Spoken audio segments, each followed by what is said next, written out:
Hey students, this is Professor Omelianchuk talking to you today about our week 5 units on genetic enhancements. So this lecture is going to be kind of about the background about this idea and the case in favor of it. Right, so for those of you who have some strong science background, I know there's some of you are the biochemistry majors that you have to take this sort of course to get for your major. Also, if you're a genetics major, okay, some of this stuff you might be thinking, well, this is kind of far out and imaginary. This isn't keeping track of the current state of the science, and I want to acknowledge that. Right, it's this course isn't about keeping track of the current state of the science.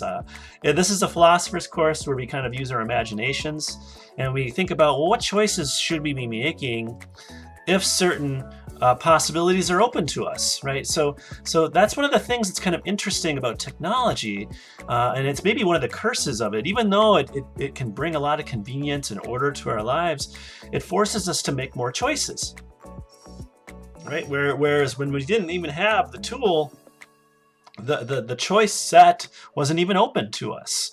Okay, and so that's kind of what I want to talk about. All right, and just try to maybe get out of the nitty-gritty details of the science and try to have a broader view about some of the stuff. And to kind of give you an idea of what I'm talking about, you can take a look at this YouTube video here. I'll put a link to it in the card that should come up in the right-hand corner here. But what it is, if you follow the link, it's a news story from 1981. About the advent of a internet system that is connecting newspapers to one another, and a user could get a news story on their computer. Okay, and so the whole idea is this far out idea of reading the news on a computer screen, right? So just watch that video and just kind of record in your notebook there what some of your observations are. What did you think about the programmer who said that the newspapers were doing an experiment, that wouldn't really have financial implications. It wouldn't make money, but you also wouldn't lose money for the industry. It's just and then it's just kind of a funny statement. And then also think about this: when was the last time you read a printed newspaper? Now, for me, and the reason I brought this up is because I went and bought the New York Times when the Mueller report came out, and so I wanted to see kind of their expose. And I hate looking at those kind of things online. I wanted to have the actual newspaper, and that was the last. That was just relatively recently, but I was trying to think about beforehand. It's like, man, it's been a long time since I bought one, and there they are at the grocery store, right? You can just kind of find them and go get them. So there's a generation of Americans that still read them, but I think that generation is dying off. Okay. So the reason I do this is to kind of prime the pump about how technology changes our lives, and just how what we can't imagine today is stuff that we'll take for granted tomorrow, right? And that really comes up in this video, which I think is actually really worth watching. Now, some of you who already have the science background, you might find this a bit dull, okay? But for those of you who don't, right, this is a great little video here. A little card will come up in the right-hand corner that gets into the history of genetic engineering and the possibilities of using this new technology called CRISPR-Cas9 in the editing of the human genome. All right, and I just want you to consider the opening comments about how computers changed everything to such a degree that it's hard to imagine what life would be like without them. Right, and it's talking about people, in the 1980s. Okay, and I remember living in the 1980s. And the early 90s, where computers were just not really a part of life. I mean, I remember going to the library and using the card catalog system to find a book. Okay, and so I didn't have a computer in my house until I think I was even after college. I mean, I think it was like 24 years old, 23 years old when I had a computer in the home. Okay, and so it's just sort of a strange existence. Like, listening to music on CDs is just what I did, right? So all that kind of stuff, right,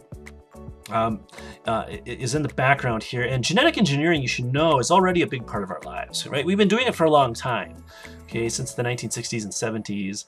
But it's been expensive and hard. And now we have this new tool right, that can really get into the human genome with a lot of precision. And some scientists and philosophers feel the same way, right, about genetic engineering of human beings, the same way that they found out, that they felt about, the way that computers affect our lives. The way that we'll have our children will just involve this sort of choice set. Okay, this is what they think, right? And so we're going to go there. We're going to actually think that way with them about this and say, okay, let's try to get ahead of this and see what's going on. Okay. Now, given the sort of interests, right, that we have in giving our children kind of the best chance at living well, we want our children to go well. Okay, so I know a number of you, right? In fact, I think all of you in the class here, you don't have kids, right? I mean, I think I don't know everybody's circumstances for sure. I'm kind of making an assumption here, but I'm just kind of going off of my impressions of you that you don't have children. If you do, you can point that out to me. All right, I would like to know. But parents generally want their children's lives to go better than their own. All right, so they want to give their children more opportunities than they had. Okay, that's a part of kind of being a parent, right? At least a parent who is functioning properly in the capacity of their parenthood. I mean, some parents just don't care, but they're bad parents.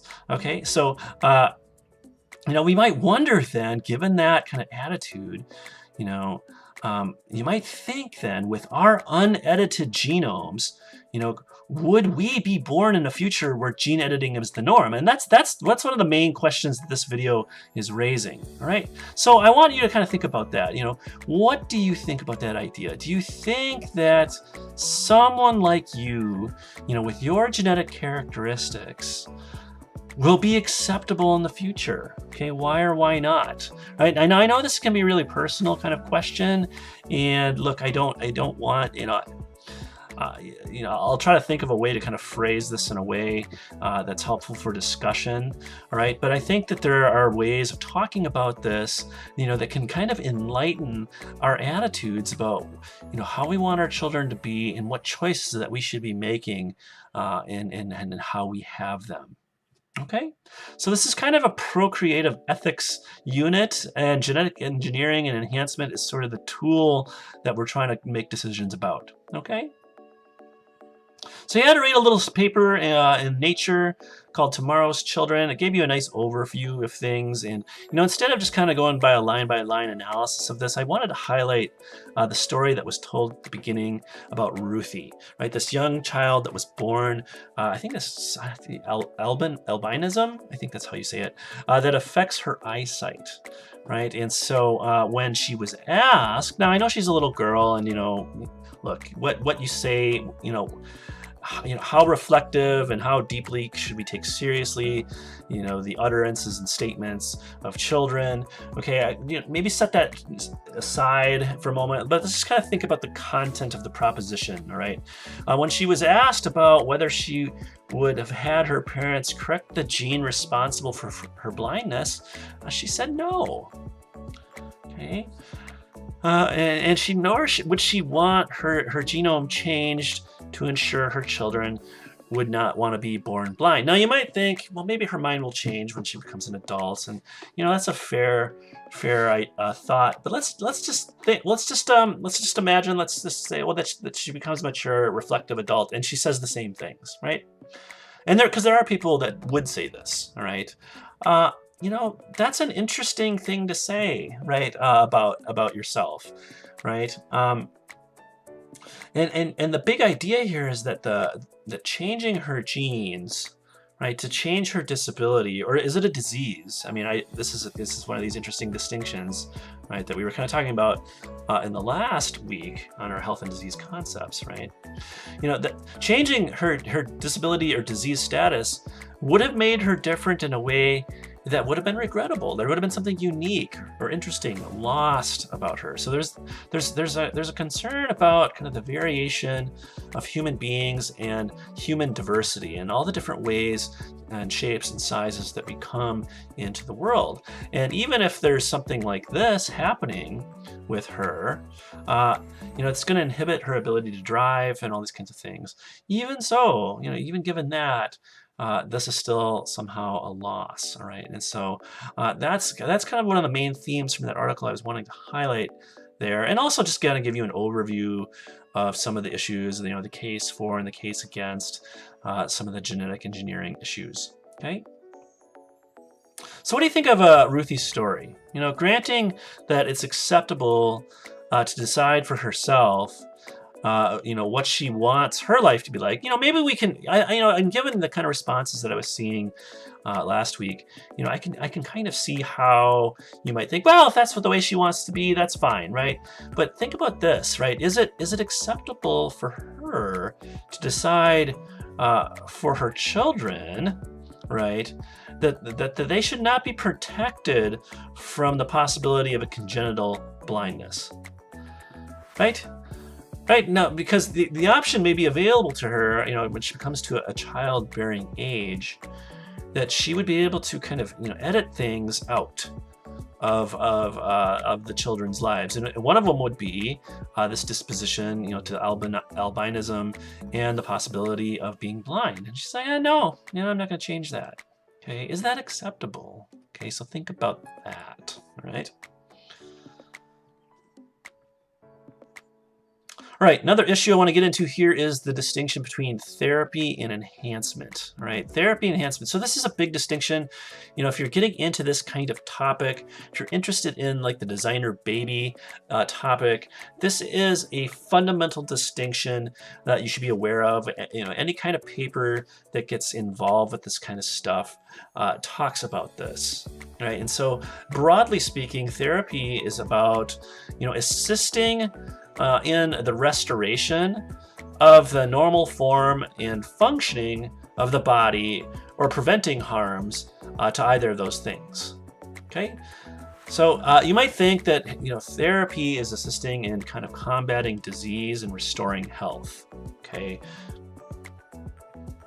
enhancement, by contrast, augments the normal form and functioning of the body, either to improve particular capacities, right, or introduce new ones that were not present before.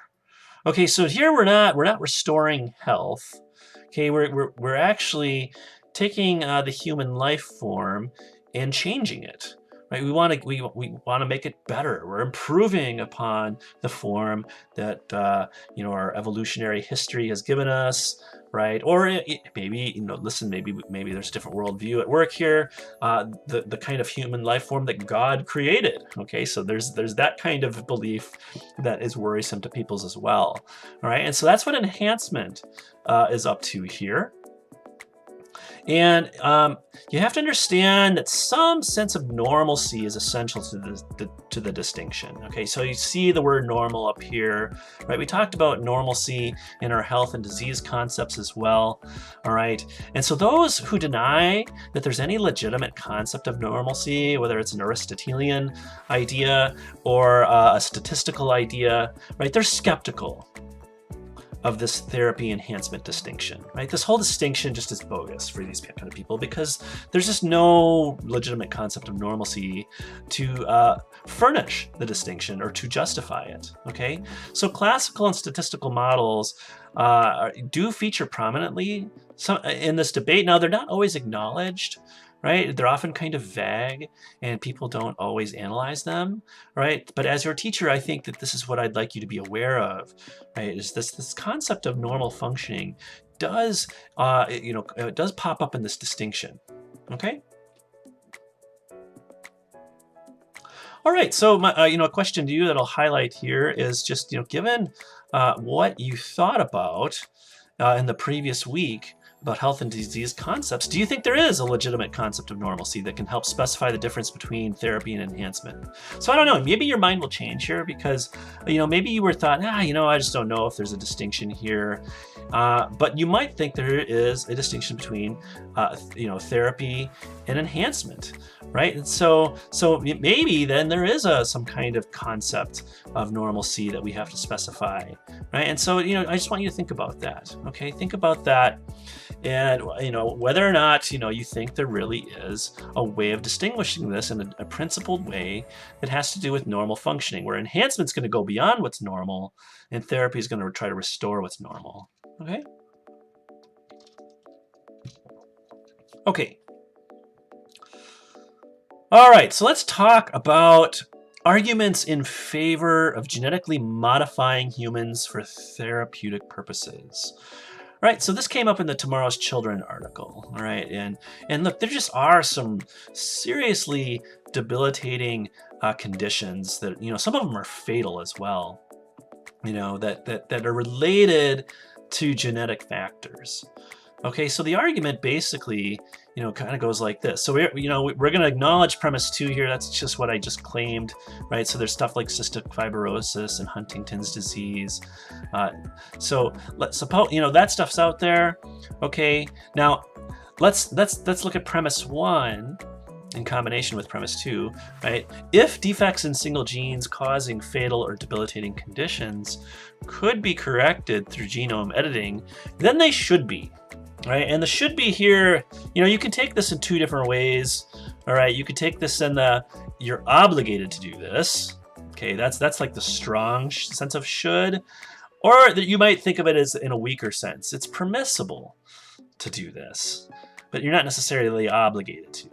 Okay, so therefore they should be. Okay, that's a way of kind of thinking about this. And if you're not really quite following that, you could just say, well, then it's permissible at least. All right.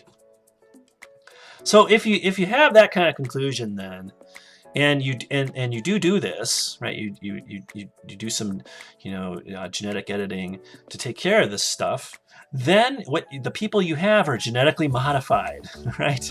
They are GMO for health reasons, right? And is that okay, right? Are you okay with that, right? Now, a lot of people are skeptical of GMO foods, right? And this, we don't know the long-term consequences and all this kind of stuff. But what do you think? Do you think that this is okay, right? Is that all right? Now, you might think, look, the argument from therapy, I'll be honest, is widely accepted. Okay, or at least there's not a lot of people who push this worry. Okay, but there are sometimes interesting objections that are made. And one of them has to do with our health concepts again. So the reason I did the health concept thing first is because it really does kind of affect how you think about this debate. All right. And so one of the things that you should be thinking about here is that, well, suppose we don't have clear enough health concepts to decide on, what really is a debilitating condition. All right. I mean, yeah, there are some that we can think of that are pretty obvious, right? But then you kind of start thinking about, maybe some borderline cases. What about Down syndrome? Is that a debilitating condition, right? Some people might think so, okay? And others might not, right? And so you might think that this is a bit too controversial, right? And so this should be stuff. Yeah, now you're getting into social control issues, right? Because the health concepts are just not good enough. Okay? All right. So think about that argument, see what you think. All right, and we'll talk about it in a discussion. All right. So let's get into the case in favor of enhancement, all right? In favor of genetic enhancement, all right? So here we're talking about using gene editing tools to enhance. We're not using, we're not editing for health. We're actually just trying to enhance now. We look at the way human beings, what nature has endowed from us, whether it be nature itself or nature's God. And we might just think, it's just not that good. We could do better, right? So, let's prime the pump here. This comes from a paper. It's called the reversal test, I believe. Let me see what the title of it is here just quickly. I'm curious now. Eliminating status quo bias and applied ethics, all right? This is the reversal test. So how does the reversal test go? I'm not assigning this, by the way. It's too long of a paper, and the point it's trying to make is pretty simple, I think. But here's what it has to say, all right? Let's suppose, just for the sake of argument, that at least cognitive enhancement is opposed, right? So cognitive enhancement is the kind of, procedures and things that we could do, whether they're genetic or not, all right, to enhance our kind of mental capacities. And you can kind of imagine which ones you think are valuable, all right? And okay, we oppose that. Let's just grant that, okay? So then they raise this question. All right, well, okay, so we can't enhance people. We can't edit to enhance. So maybe what we should do is we should edit to diminish. All right, so if editing to enhance is bad, then editing to diminishment, well, maybe that's good. Maybe we should actually make people dumber, right? Lower intelligence tests, take down people's memories a few notches. And people, I think, the idea is that the answer to that question is, well, of course not. We would never do that. That's just terrible, right? That absolutely not. All right, so but now we're in a position, right? Well, if it's impermissible to edit to enhance, and it's impermissible to edit to diminish, what's so great about the status quo, right? Why did we, did evolution just hit the jackpot here, and we are now, we inhabit, the optimal space of cognitive ability, all right? And that doesn't seem right. Okay, so at least, right, there's a burden on the opponent of both of enhancement and diminishment to explain why the status quo is optimal, right? And if the burden cannot be met, then there's no good reason not to enhance. All right, so it's a kind, it's kind of a funny argument. It's like, okay, well, we've eliminated both possibilities, so the only one that's left over is the status quo. So why is that so great? Okay. And so they think that that's actually an instance of the status quo bias, right? The way things are the way things should be, and of course that's not a good way to think always. All right.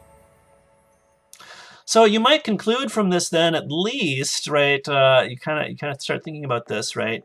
Is that we should at least be free to pursue the genetic engineering of traits that would lead to a greater capacity intelligence, memory, self-control, having an intellectual foresight, being able to kind of think about the consequences of your proposed actions, patience with difficult circumstances, a sense of humor, right? I mean, I don't know how you genetically engineer that, right? But maybe it doesn't have to be genetically engineering. It should just be any kind of technique. This is my favorite one from the paper that you got to read, was sunny temperament. I mean, okay, I guess no more Eeyores in the world. And then empathy, right? So, and we can do this so long as it's safe. Now I know that eugenics people are like, holy cow, that's just insane. Come on, it's hardly, we don't even know if it's safe yet. And yes, right, acknowledge that, okay. But and you might think there's genetics is so complicated and there's multi factors here. Yes, right, I acknowledge that as well, right. We're just kind of doing thought experiment stuff here. We're not doing actual science, okay. So just try to think that way, okay. Like these are going to be favored, right, in the quest for enhancement, okay? All right, so anyway, a question to have you think about, what do you think of this kind of argument? And do you agree that there is an irrational status quo bias at work in our thinking, or is there something else that's going on that's causing us, and maybe I don't know what's true of you individually, but which might cause at least hesitancy towards enhancement, right? Is there a reason why? And is this even a fair question? Maybe we don't think the status quo is optimal. All right, maybe we don't think that, but we might think that the status quo is acceptable. And we might think that for various reasons, all right? Maybe it's just better not to choose, right? Maybe having to choose is itself a kind of burden, all right? All right, so those are some things that you might want to think about, right, when answering that question. All right, so let's get into the principle of procreative beneficence, right, by Julian Savulescu. This guy is no slouch. He is the editor of the Journal of Medical Ethics. It's a very important journal in bioethics if you're interested in that subject. He is at Oxford, and he is kind of leading the charge on behalf of editing to enhance policies. He's an interesting guy. And now the paper I had you read is a little bit older, and I'm not particularly happy with this paper. I'm looking at it right now because he's kind of responding to a guy named Parker, and he's answering a lot of objections. And I didn't have you read Parker's paper, okay? And so a lot of what his thought comes out of, there's a longer paper I was thinking of assigning, but then I thought, well, the reading's getting too long for this unit, so I thought I would go with this. So anyway, it gives you an idea, though, of what he's up to, and I'll kind of tell you, broadly speaking, and pull some information from some of his other papers, because he's written a ton about this, right? It's hard to even know what to choose. But his argument is pretty simple, all right? And that's one thing why he's kind of famous, is that he's famous for giving these intuitive arguments, right? For positions that people kind of find are kind of squeamish about. And he'll say this, it's like, look, here's the principle, basically. This is the principle, all right? If people decide to have a child, right? And you might be couples, it could be single reproducers, through the different technologies that are available, right? And a choice among which child to have is possible. So this isn't going to be always possible, but if it is, right, then those people have a significant moral reason to choose the child of the possible children available to them, whose life can be expected, in light of the best relevant available information, to go best, or at least not worse than any of the others. Okay? So you want to give your kid, right, the best possible chance at the best possible life. All right? And so that's going to involve choosing among the possible children you can have. Okay, so you kind of have an array of choices in front of you, and you have to kind of take stock of things and think about which one's gonna have the best chance at the best possible life. All right. Now, what's interesting about Savulescu's project is that it's actually not a very liberal one. All right, and by liberal I mean, having a deep respect for autonomy. He actually doesn't care that much about autonomy. He cares about beneficence. So if you remember our bioethics unit, right, there's beneficence and there's autonomy, right? There's fairness, there's avoidance of harm. And, usually autonomy and beneficence, these come into conflict. And he is all about beneficence, right? Autonomy is not a big deal for Savulescu, right? I mean, he cares about it, but it gets in the order of things in this argument, beneficence comes out on top. And so he says that children should be enhanced only if enhancement will help secure the best outcome for them. Okay? So you can't just edit to enhance, or just change any kind of trait. I want my kid to have red hair or blue eyes, or I want them to be, under 6 feet tall, because I want to be able to have a eye-to-eye conversation with them. I mean, these are things that he thinks, no, that's not okay. Okay? Because what you're failing to do there is to take stock of the world, and the way the world is, and consider what traits would be advantageous. Okay? Right? You have to consider traits that would be advantageous to your child, not necessarily desirable, right? Right? Just because you want your kid to kind of look a certain way, all right, that doesn't matter, right? So your autonomy to choose those things that you desire, right? He doesn't care about that. He thinks that it has to be advantageous in the world as it is, okay? And he says, look, we all kind of acknowledge that there's a moral defect in parents who intend to conceive a child, but are indifferent to whether their future child will be born with the potential for a good life. So, I mean, suppose you have a couple given their genetic constitutions and the kind of genetic diseases that they could pass on, suppose they're just like, we don't care.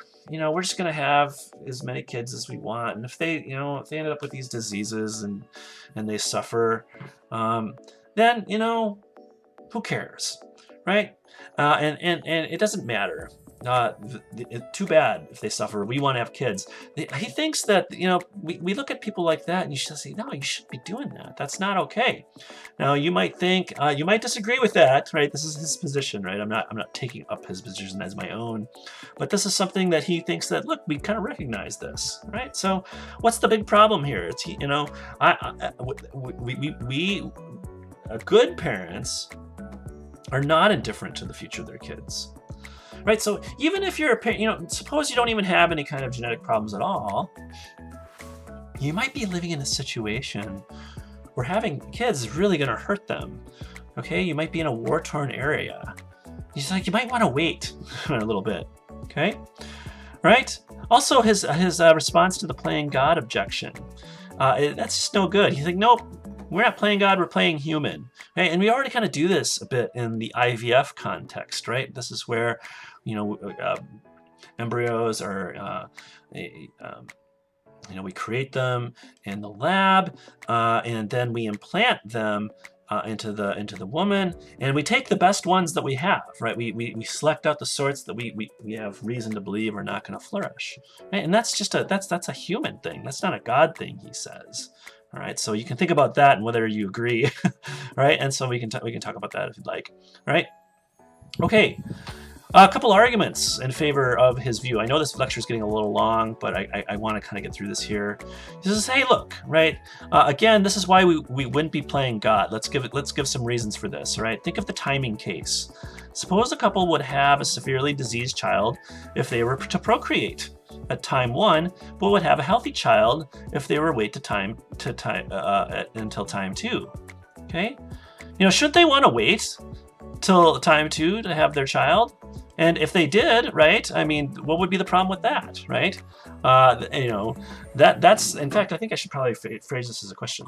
Shouldn't they just wait, right, until they have the child at time 2? And wouldn't that be that wouldn't be playing God, wouldn't it? I mean, that just seems like common sense, right? So that's talking about diseased child, and that's kind of the therapy issue, right? Now let's look at natural enhancement case. Suppose a couple would have an average child if they were to procreate at time 1, but they would have an above average child if they were to wait until time 2. Shouldn't they just wait until time 2 to have the child, right? Now, if your answer is yes to both these cases, right, then they're acting to get the better result. And so why can't they enhance their child artificially if they can? Okay. Now, you might think you should do this, but you shouldn't necessarily do that, right? So you can think about that, all right? Okay, so there are, of course, big worries about this. There's the worry over what's called eugenics. Now, if you don't know anything about eugenics, I suggest you watch this PBS video. It's called The Eugenics Crusade. It's very interesting. It tells about campaigns to breed a better American race. All right, and this was happening at the beginning of the 20th century. It started in the 19th century, and it really resulted. Well, what it was trying to do was, improve the germline or the stock of people groups and nations, right? And it really resulted in what is called reproductive authoritarianism, right? And I think a great example of this comes from a Supreme Court case. Buck versus Bell, which involved this poor young woman who was considered feeble-minded. That was the term they used for people who had kind of mental impairments back then. And she was, at an asylum or some kind of institution for people like her. And she was, of course, raped and abused, and she had a child. and the child was also mentally impaired. And so what ended up happening is that the state, I believe it was Virginia, I forget now, sought to have her sterilized. All right, and so her case went to the Supreme Court, and Oliver Wendell Holmes said this: "It's better for all the world if instead of waiting to execute degenerate offspring for crime or to let them starve for their imbecility." And he was under the assumption that she was just being promiscuous, right? The fact that she was raped wasn't part of the case, of course. Right? This is just the way the world was and is, right? So it's very sad. And he says, then society can prevent those who are manifestly unfit from continuing their kind. Okay? This is the Supreme Court. This has not been overturned, by the way. This is still in the books. Okay? And so there's this sad history of forced sterilization. And now it fell disproportionately on the poor and the disabled, although elites did this too to their kids. There was a story about this rich family, and the mother was disappointed in her daughter, considered her to be feeble-minded, although she wasn't. She went in to have her appendix removed, and then mom told the surgeon, oh, by the way, remove her fallopian tubes, and so she couldn't have children. I mean, it was, and the doctors did it. I mean, it's just it's an astonishingly awful, reproductive authoritarianism, right? There's scientific racism, of course, that occurred with this, and a lot of this got exported to Germany from America. And this is all documented in history books. If you want me to send you to them, I can. This laid the groundwork for Nazi ideology and policy, right? So it's pretty bad, right? Stuff does not have a good history. Now, Savulescu is aware of this, and he tries to address the eugenics worry, all right?